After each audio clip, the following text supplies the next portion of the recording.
Hey guys, this is Ambika, Master Teacher of Biology at Vedantu. In today's video, I'm going to be giving you a few tips and tricks on how to concentrate, how to focus while studying, because this is a common problem in today's world. I would say not just with the student community, it's common with everyone around. And partly I would blame technology for this, right? Because we keep hearing things, we keep reading up things all the time, and it's so much of a distraction many a time that our mind doesn't have enough time to be quiet. Okay, so anyway, with a few very careful tips and simple tips, it's possible to overcome all this and focus exclusively on what you're doing. Tip number one is keep all your distractions away. So I mean your phone, social media, stay away from all of these so that you have very little, you give yourself very little time and space to, turn your head to all of these and be tempted by all those beeps and alerts and notifications as and when you hear them. Okay, so keep all external distractions away.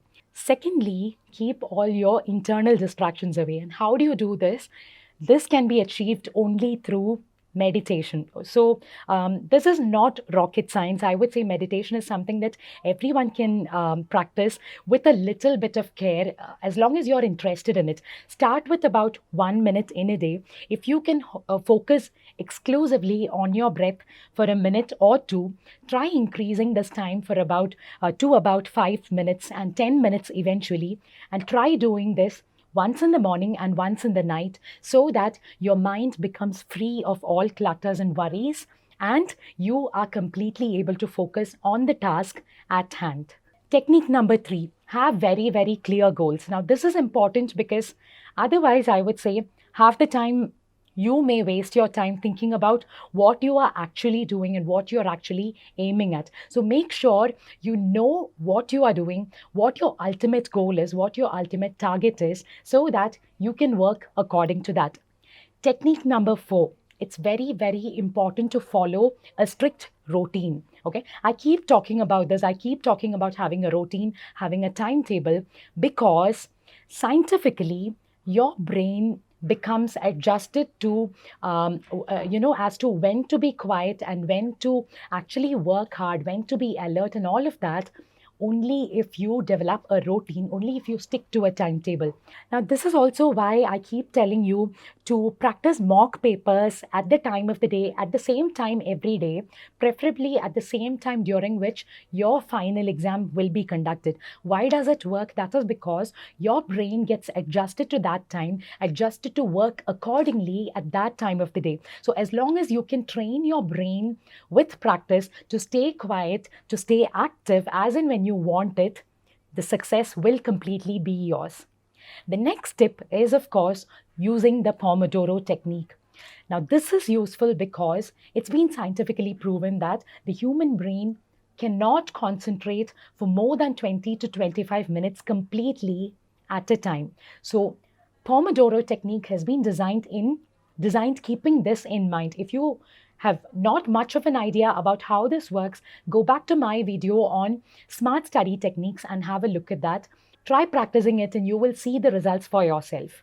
Technique number six, be a kinesthetic learner. Now, what do I mean by that? It may sound like a complex term, but actually it's something very simple.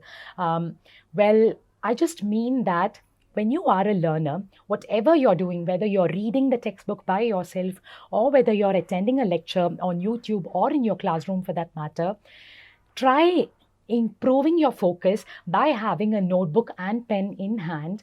Keep taking notes continuously.